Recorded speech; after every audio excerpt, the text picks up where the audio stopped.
नमस्कार दोस्तों, मैं श्वेताब कुमार आप सभी का आपके अपने YouTube चैनल लॉकुल पर बहुत बहुत स्वागत करता हूं। दोस्तों, आज का जो लेक्चर सीरीज़ है अटमोस्ट इम्पॉर्टेंट होने वाला है। अब इम्पॉर्टेंट किस लिहाज से है आप देखेंगे। जैसे ही मैं टॉपिक लिखूंगा आपको समझ में आ जाएगा कि आज का लेक्चर कितना इम्पॉर्टेंट होने वाला है। देखिए, जब आप कॉन्स्टिट्यूशन पढ़ते हैं तो वहाँ पर एक टर्म आता है, equality before law, equality before law and equal protection of law. देखिए, ये कहने के लिए दो टर्म है, लेकिन सिर्फ कहने के लिए ही नहीं है। आप देखिए यहां पर क्या लिखा है, साफ साफ पहले से पढ़िए, equality before law and equal protection of law. दोस्तों, मैं आपको विश्वास दिला रहा हूं कि आज के इस लेक्चर के बाद आपके मन में एक सिंगल अमाउंट का भी डाउट नहीं रहेगा। अगर आपसे कोई पूछ लेगा कि यह जो इक्वलिटी बिफोर लॉ है और इक्वल प्रोटेक्शन ऑफ लॉ है, इसमें क्या अंतर है, और यह जो हमारा कॉन्स्टिट्यूशन लॉ ऑफ इंडिया के आर्टिकल 14 में जब इन दोनों बातों का जिक्र किया गया है तो इसमें अंतर क्यों है, एक ही आर्टिकल में क्यों दिया गया है, अंतर क्यों है, क्या इसका मतलब है, और यह दोनों कॉन्सेप्ट कहाँ से आया। जैसा कि आप सभी जानते हैं कि हमारा जो संविधान है वो एक गुलदस्ते की तरह है। अलग अलग देशों में जो अच्छी बातें हैं, ठीक है, उन्हें हमारे संविधान में डाला गया है, हमारे संविधान में उन चीज़ों को जगह दी गई है। ठीक है, तो ये इक्वलिटी बिफोर लॉ है और इक्वल प्रोटेक्शन ऑफ लॉ है, यह भी दो अलग देशों से यह कॉन्सेप्ट लिया गया है। हम लोग इस पर चर्चा करेंगे। उससे पहले आपको मैं बता दूं कि एवी डाइसी हैं। एवी डाइसी एक बहुत बड़े स्कॉलर हैं, ठीक है, बहुत बड़े विद्वान, विधि के क्षेत्र में बहुत बड़े फिलोसोफर, ठीक है, यह एक ब्रिटिश स्कॉलर थे। तो इनका एक डेफिनेशन हमें समझना होगा, ठीक है, इसलिए पहले हम लोग एवी डाइसी से शुरुआत करते हैं। उनका डेफिनेशन देखिए, क्योंकि आप जितना भी डेफिनेशन देखेंगे ना ये संविधान में, जो कॉन्सेप्ट आप देखेंगे संविधान के अंदर, इंडियन कॉन्स्टिट्यूशन के अंदर, उसमें कहीं ना कहीं एवी डाइसी की आपको झलक मिलेगी। इवन जितने भी कानून देखेंगे आप, हमारे जो इंडियन कॉन्स्टिट्यूशन है उसमें आपको एवी डाइसी की झलक मिलेगी। तो एवी डाइसी जो है उन्होंने क्या कहा था, एवी डाइसी, ठीक है, एवी डाइसी क्या कहा था उन्होंने, पहले यह हमें समझना होगा।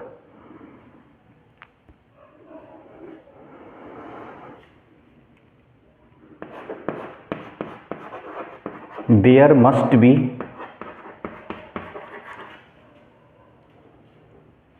Equality before, there must be equality before the law और equal subjection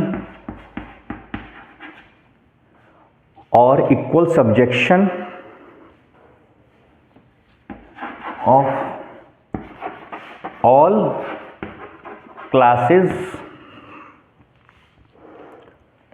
to the ordinary law of the land and land administered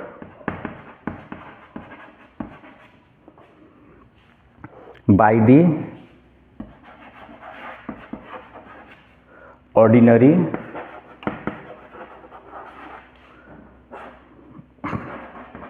law courts। इससे पहले हम लोग समझेंगे एवी डाइसी ने क्या कहा था, there must be equality before the law. There must be equality before the law और इक्वल सब्जेक्शन, यानी कि यहाँ बात देखिए, इक्वलिटी बिफोर द लॉ यानी कानून के सामने, कानून के समक्ष सभी कोई, हर कोई बराबर है। साथ में उन्होंने कहा equal subjection of all classes, यानी कि जितने भी समाज के वर्ग हैं, चाहे वो अमीर हो, गरीब हो, कोई बहुत बड़ी पर्सनालिटी हो, कोई सेलिब्रिटी हो, इससे फर्क नहीं पड़ता है। यही बात कही गई है, equal subjection of all classes. ठीक है, इक्वलिटी की बात कही गई है, सबको समान तरीके से व्यवहार किया जाएगा, विधि सम्मत जो भी व्यवहार होगा वह समान तरीके से किया जाएगा, समानता की बात कही गई है। तो equal subjection of all classes to the, भाई कहाँ मिलेगा, तो to the ordinary law of the land. Law of the land का मतलब जो हमारे देश का कानून है, उसके सामने हर कोई बराबर है। ये नहीं कि किसी को स्पेशल ट्रीटमेंट मिलेगा, ऐसी बात नहीं है, यही एवी डाइसी ने कहा।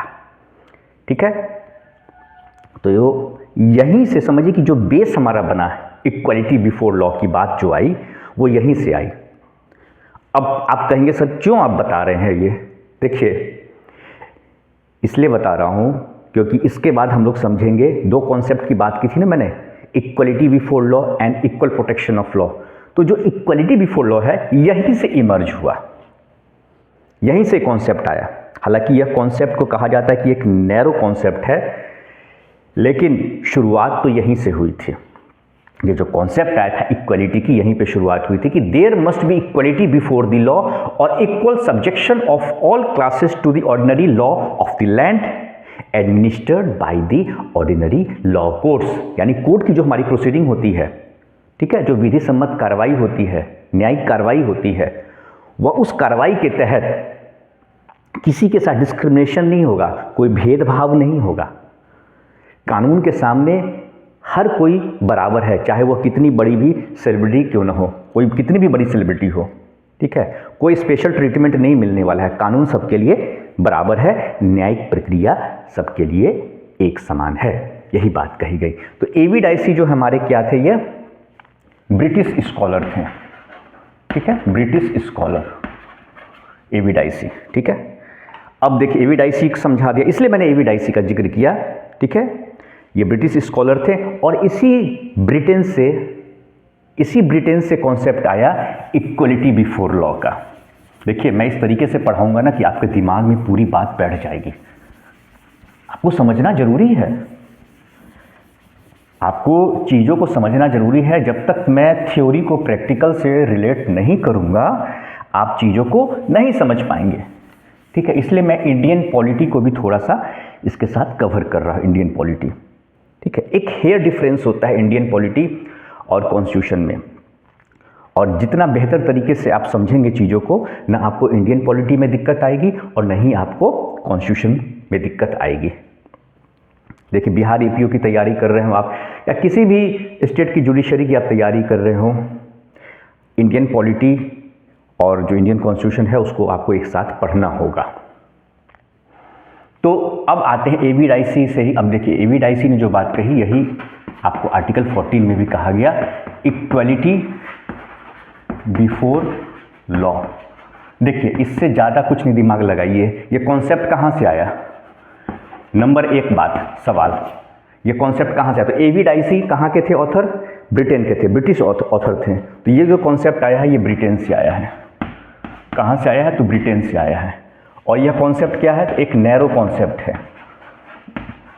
थोड़ा सा नैरो कॉन्सेप्ट है, क्योंकि सिर्फ ये बात करता है इक्वलिटी बिफोर लॉ की तो बात कह दी, लेकिन किस चीज़ की इक्वलिटी, कानून के सामने तो, लेकिन किस चीज़ की इक्वलिटी। वही इक्वल प्रोटेक्शन ऑफ लॉ की बात करता है, वो तो प्रोटेक्शन की बात कर दी उसने कि भाई कानून के सामने जो है इक्वलिटी तो है ही, लेकिन किस चीज़ का, संरक्षण की बात कहता है इक्वल। तो इक्वलिटी बिफोर लॉ एक इसीलिए नैरो कॉन्सेप्ट हो जाता है। ठीक है, क्योंकि जो इक्वल प्रोटेक्शन ऑफ लॉ है वो तो प्रोटेक्शन की बात करता है, ये थोड़ा सा नैरो कॉन्सेप्ट है इसीलिए। तो देखिए, तो इक्वलिटी बिफोर लॉ का कॉन्सेप्ट कहाँ से आया, ब्रिटेन से आया। ठीक है, और यह एक नैरो कॉन्सेप्ट है। यह कहाँ पर दिया हुआ है, तो आर्टिकल 14 में दिया हुआ है। कहाँ दिया हुआ है, आर्टिकल 14 में दिया था। तो 3 बातें हमने समझी, ब्रिटेन से है, यह कॉन्सेप्ट ब्रिटेन से लिया गया है, एक नैरो कॉन्सेप्ट है, कुछ लोग निगेटिव कहते हैं लेकिन निगेटिव टर्म थोड़ा सा अच्छा नहीं लगता है, एक नैरो कॉन्सेप्ट आप कह सकते हैं, नैरो कॉन्सेप्ट है, ठीक है। और इसी का वाइडर कॉन्सेप्ट हो जाता है इक्वल प्रोटेक्शन ऑफ लॉ, वही बताऊंगा, और ये आर्टिकल 14 में आता है। तो यह आपको ध्यान रखने वाली बात है यहाँ पर, ठीक है। तो यह हो गया आपका इक्वल प्रोटेक्शन ऑफ लॉ की बात। बस इतनी ही 3 बातों को आप ध्यान में रखेंगे कि यह ब्रिटेन से लिया गया है, यह कॉन्सेप्ट आर्टिकल 14 में है और एक नैरो कॉन्सेप्ट है। अब इसका एग्जाम्पल आपको मैं समझा देता हूँ। एग्जाम्पल ऐसे है कि एक यहाँ पर क्या है,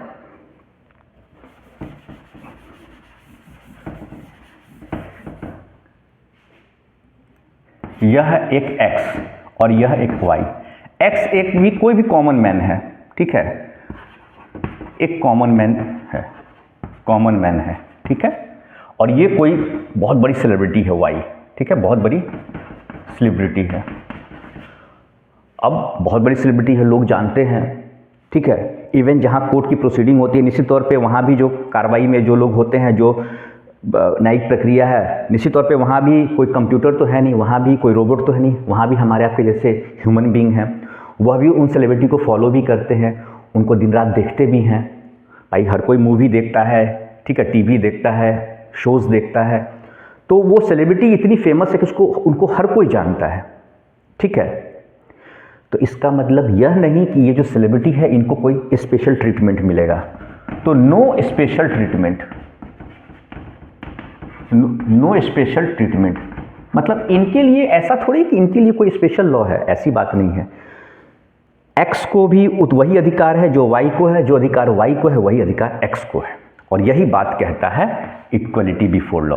बस यही एक एग्जाम्पल है, सबसे बेस्ट एग्जाम्पल और इजी मेथड बता रहा हूँ समझने का। नो स्पेशल ट्रीटमेंट की बात करता है, कोई स्पेशल ट्रीटमेंट नहीं। ऐसा नहीं कि आप बहुत बड़े सेलिब्रिटी है तो आपके लिए कोई स्पेशल कोई प्रोसीडिंग होगी, आपको कोई रियायत मिल जाएगी, ऐसा कहीं कानून में नहीं लिखा हुआ है। कानून बात करता है इक्वलिटी बिफोर लॉ की बात करता है, बस, ठीक है। अब हम लोग बात करते हैं इक्वल प्रोटेक्शन ऑफ लॉ की। देखिए ये तो यहीं पे हो गया कि ठीक है दोनों को इक्वल ट्रीटमेंट होगा, बस हो गया, ठीक है।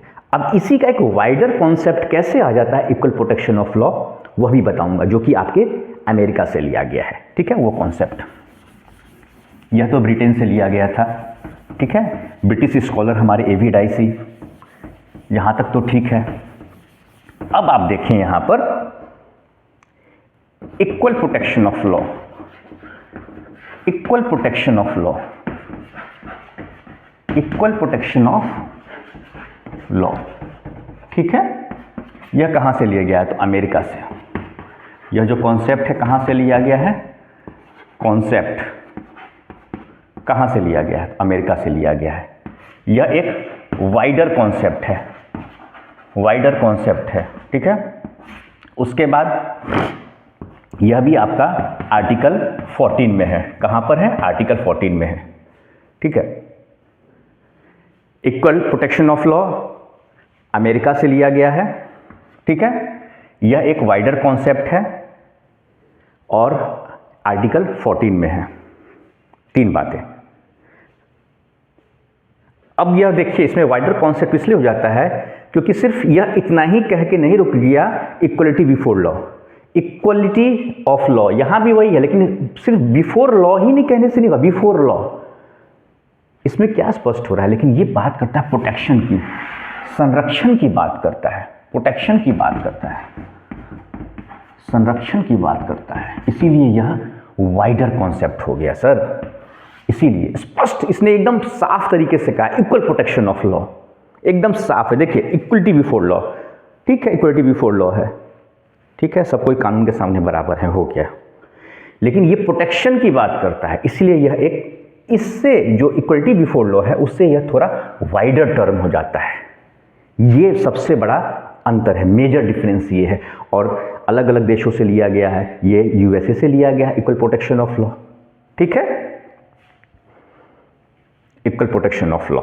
इसका एग्जाम्पल आपको बताता हूं, इक्वल प्रोटेक्शन ऑफ लॉ का आपको एग्जाम्पल बताता हूं ताकि आपको समझ में आ जाए। वहां तो मैंने बता दिया कि एक कॉमन मैन और एक सेलिब्रिटी दोनों को समान व्यवहार किया जाएगा, कानून में दोनों को समान अधिकार दिया गया है, कोई नो स्पेशल ट्रीटमेंट की बात कही गई है, ठीक है। लेकिन यहाँ पर एक स्पेशल ट्रीटमेंट मिलेगा, इक्वल प्रोटेक्शन ऑफ लॉ में स्पेशल ट्रीटमेंट मिलेगा। आप कहेंगे अरे ये तो डिस्क्रिमिनेशन हो जाएगा। नहीं होगा डिस्क्रिमिनेशन, क्योंकि हर व्यक्ति का, हर इंडिविजुअल का सिचुएशन एक जैसा नहीं रहता है, तो स्पेशल ट्रीटमेंट चाहिए, तभी उसका प्रोटेक्शन होगा, उसके अधिकारों का प्रोटेक्शन होगा। कैसे होगा अभी आपको बताता हूं। देखिए, एक हो गया x, एक हो गया y। x जो है क्लास, एग्जाम्पल के तौर पे समझिए, x जो है 8th स्टैंडर्ड में पढ़ता है स्कूल में, ठीक है, 8th स्टैंडर्ड में पढ़ता है। और जो y है इसका बड़ा भाई, वह किसी लॉ कॉलेज में पढ़ता है, ठीक है, लॉ कॉलेज में पढ़ता है, ठीक है। अब इनके जो फादर हैं उन्होंने कह दिया कि एक सिंपल सा मोबाइल जो है, जो कीपैड वाला आता है, कोई टच स्क्रीन नहीं, सिंपल मोबाइल दे दो, और इसको भी भाई दोनों को समानता, इक्वलिटी बिफोर लॉ के तहत ट्रीटमेंट करो। तो क्या यहाँ पर जस्टिस होगा? आप खुद देखिए, खुद सोचिए। अब जो आज के डेट में हर चीज़ आपका एंड्रॉयड मोबाइल पर है, ऑनलाइन क्लासेस हो, क्योंकि कंप्यूटर की ज़रूरत नहीं है आपको। आप कहेंगे कि लाइब्रेरी में चले जाए, लैब में चले जाए। देखिए प्रैक्टिकल बात कीजिए, अब समय बदल गया है, लाइब्रेरी और लैब जो है ना, उससे काम नहीं चलता है। एंड्रॉयड मोबाइल, अब जैसे मैं ही अभी ये जो आपका लेक्चर कवर कर रहा हूँ, एंड्रॉयड मोबाइल से कवर करता हूँ, मेरी नीड है। अब मेरे पास सिंपल कीपैड वाला सिर्फ मोबाइल रहेगा, मेरा काम नहीं होने वाला है, ये मेरे साथ जस्टिस नहीं होगा। एग्जाम्पल से मैं समझा रहा हूँ, ये मेरे साथ न्याय नहीं होगा।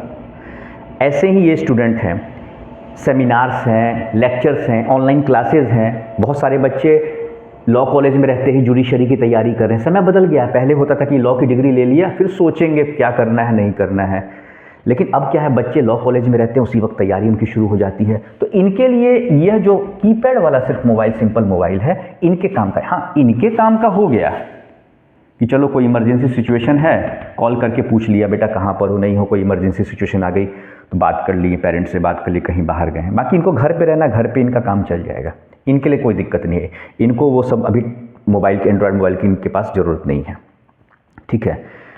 लेकिन ये जो भाई है, इनका बड़ा भाई है, यह पढ़ता है लॉ कॉलेज में, ठीक है, पढ़ता है, इसके सेमिनार से प्रोजेक्ट है, सब कुछ है, तो एंड्रॉयड मोबाइल की इनको ज़रूरत बिल्कुल पड़ेगी, एकदम इनके लिए नेसेसिटी है, इनकी लग्जरी नहीं कही, नेसेसिटी हो गई। इसको मिल जाएगा तो लग्जरी हो जाएगा। तो यहाँ पर देखिए, यह जो है हो जाएगा आपका ट्रीटमेंट जो है, यहाँ पर इक्वलिटी बिफोर लॉ यहाँ पर काम कर रहा है। आप खुद सोचिए, नहीं काम कर रहा है। यहाँ पर आपको प्रोटेक्शन देना पड़ेगा, यहाँ पर वाई को आपको प्रोटेक्शन देना पड़ेगा। प्रोटेक्शन में क्या दीजिएगा? प्रोटेक्शन में क्या दीजिएगा? इनको यह कीपैड मोबाइल नहीं देकर एक टच मोबाइल दीजिएगा। इनको पूरा एकदम टच मोबाइल चाहिए, ठीक है, जिससे कि वह डेटा पैक उसमें रहेगा या वाईफाई के थ्रू कनेक्ट करके अपनी पढ़ाई करेंगे, ऑनलाइन क्लासेस करेंगे। समझ में आ गया? तो यह इक्वल प्रोटेक्शन ऑफ लॉ बात करता है इक्वलिटी एमंग अनइक्वल। अब अनइक्वल कैसे है भाई? ये दोनों अनइक्वल है कि नहीं? इक्वल कैसे हो गए? एक भाई पढ़ता है 8th स्टैंडर्ड में स्कूल में, एक भाई पढ़ता है 8th स्टैंडर्ड में स्कूल में, और एक भाई पढ़ता है लॉ कॉलेज में, ठीक है, वकालत की पढ़ाई कर रहा है, LLB की पढ़ाई कर रहा है, BA LLB ऑनर्स की पढ़ाई कर रहा है, 3 इयर्स या 5 इयर्स जो इंटीग्रेटेड लॉ कोर्स है, ठीक है, पढ़ाई कर रहा है। आप कैसे इनको इक्वल कीजिएगा? कहीं से भी होगा? नहीं होगा। तो यह जो इक्वल प्रोटेक्शन ऑफ लॉ है, यह बात करता है इक्वलिटी एमंग अनइक्वल। यह दोनों अनइक्वल हैं सर, आप देखो ना, दोनों में कितना अंतर है। एक दोनों बच्चे हैं, एक जो है इनका फादर है, दोनों इनके बच्चे हैं, लेकिन दोनों में इक्वलिटी है क्या? नहीं दिख रहा है, ठीक है, दोनों अनइक्वल हैं। तो इनमें बैलेंस बनाने के लिए, इक्वलिटी दोनों के बीच में बनाने के लिए इनके साथ क्या करना होगा? अनइक्वल ट्रीटमेंट करना होगा। अनइक्वल का मतलब इनको कीपैड वाला सिंपल जो मोबाइल आता है जिसे सिर्फ कॉल ही कर सकते हैं या एसएमएस भेज सकते हैं, और इनको मिलेगा एंड्रॉयड मोबाइल, क्योंकि इन्हें पढ़ाई करनी है, इनके सेमिनार्स होते हैं, ऑनलाइन लेक्चर्स होते हैं, प्रोजेक्ट्स होते हैं, बहुत सारी चीज़ें हैं। ठीक है, तो ये एग्जाम्पल मुझे बेस्ट लगा आपको समझाने के लिए। ठीक है दोस्तों, तो आज का लेक्चर यहीं पे कंक्लूड करता हूँ। कोई भी डाउट होता है आज के इस लेक्चर को लेकर तो आप मुझसे सवाल ज़रूर पूछेंगे। मैंने अपने बेस्ट पॉसिबल तरीके से आपको पूरे कॉन्सेप्ट को समझाने का प्रयास किया है। किसी भी तरह का आपके मन में आज के इस लेक्चर को लेकर कोई भी डाउट होता है तो आप मुझसे सवाल ज़रूर पूछेंगे। तो आज हमने जिस कॉन्सेप्ट को पढ़ा वह क्या था? Equality before law and equal protection of law. ये हमारे इंडियन कॉन्स्टिट्यूशन में है। इंडियन कॉन्स्टिट्यूशन में कहाँ पे है ये भी जान लीजिए, फंडामेंटल राइट में, फंडामेंटल राइट्स में है, मौलिक अधिकार में। और यह आपका चैप्टर क्या है? तो चैप्टर 3 है। ठीक है दोस्तों, तो आज का लेक्चर यहीं पे समाप्त करता हूँ। नमस्कार।